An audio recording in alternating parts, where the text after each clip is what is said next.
Bonjour à tous, vous êtes bien sur Old Fashion, le format du 11e art qui vous raconte les petites et les grandes histoires de notre merveilleux sport.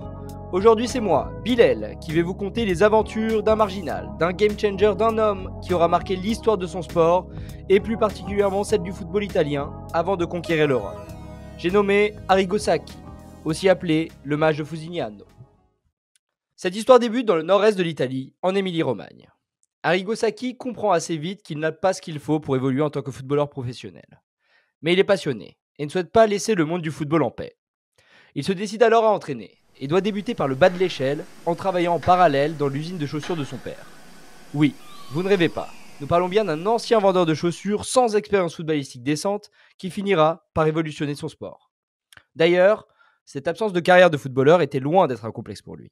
Il déclarera même « Je n'avais jamais réalisé que pour devenir jockey, il fallait d'abord avoir été un cheval. » À partir de 1977, il entraînera tour à tour des clubs de seconde zone en Émilie-Romagne, avec de plutôt bons résultats.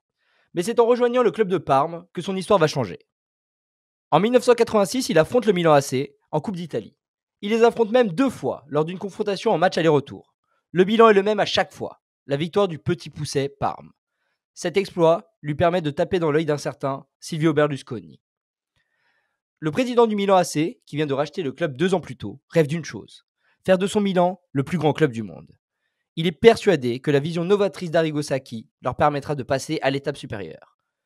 Arrigo Sacchi accepte le challenge et change alors de dimension. Fini la série B. Désormais, il entraîne parmi les plus grands noms italiens. Maldini, Tassotti, Costa Curta, Baresi, Donadoni ou encore Ancelotti. Le tout accompagné de 2 légendes bataves, Marco van Basten et Ruud Gullit, qui seront rejoints lors de l'été 88 par un certain Frank Rijkaard. Et le moins que l'on puisse dire, c'est que les méthodes de notre ami Arrigo sont loin de plaire à cet effectif de stars. À cette époque-là, en Italie, le style le plus répandu est celui du catenaccio. Signifiant verrou en italien, il s'agit d'un style défensif où le marquage individuel est roi. Et ne pas encaisser de but est un devoir. Dans ce style, les défenseurs sont au nombre de 5, avec un libero. Alors, quand Arrigo Sacchi propose de supprimer ce poste, en passant à une défense à 4, d'oublier le marquage individuel pour une défense en zone, de mettre en place un pressing tout-terrain avec une défense haute qui pratique le piège du hors-jeu, et surtout de défendre en attaquant à l'aide de la possession, vous imaginez bien que les stars du Milan sont plutôt sceptiques quant au dire de cet inconnu au bataillon. À l'entraînement, il leur dira même 5 joueurs bien organisés pourront toujours battre 10 joueurs sans organisation. Pour prouver cela, il place un gardien et 4 défenseurs auxquels il explique comment pratiquer une couverture alternée. Les autres joueurs attaquent alors cette défense sans aucune instruction. À 4 attaquants, puis 5, puis 6, et ce jusqu'à 10. Le résultat est toujours le même. Les attaquants ne réussissent pas à marquer.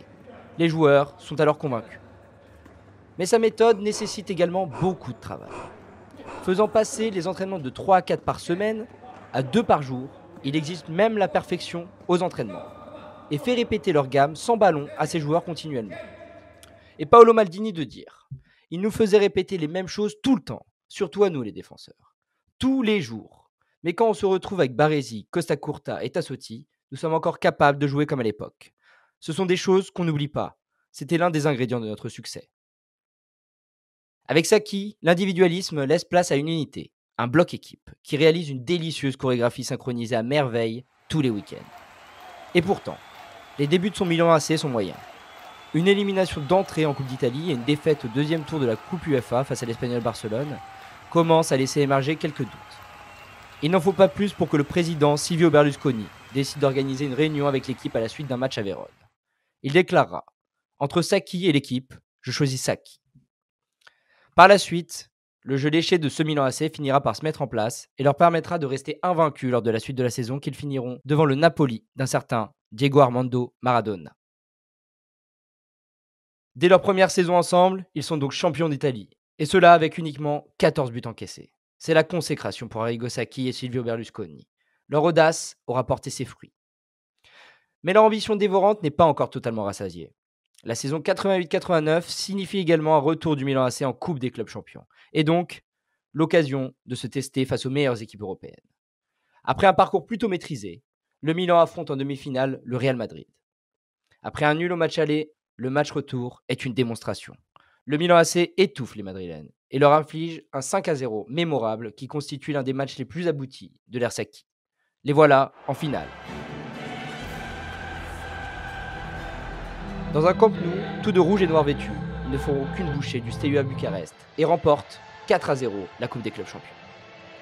L'objectif de Silvio Berlusconi est atteint. Les Milanais sont au sommet de l'Europe. En 2 saisons, Arrigo Sacchi aura réussi l'exploit de mettre fin à 9 ans de disette en championnat d'Italie et à 20 ans d'absence de victoire finale en Coupe des clubs champions. Compétition qu'ils remporteront également la saison suivante. La suite de la carrière d'Arrigo Sacchi sera malgré tout moins faste.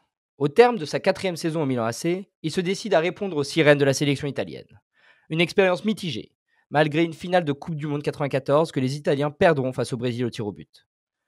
Après 5 ans à la tête de la sélection, il est de plus en plus critiqué et après une élimination au premier tour de l'Euro 96, il quitte son poste pour revenir une courte saison en Milan AC, sans la réussite passée.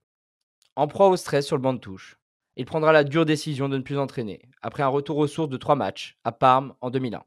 Mais le souvenir que l'on gardera de ce grand monsieur du football est celui d'un homme qui aura changé la façon de voir le jeu en Italie et en Europe. Un inconnu qui aura remis le Milan AC sur pied et glané pas moins de 8 titres en 4 ans au sein de ce grand club.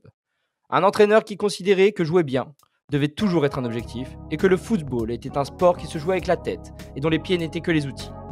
Bref, un visionnaire qui aura osé casser les codes de son sport et influencer des générations d'entraîneurs.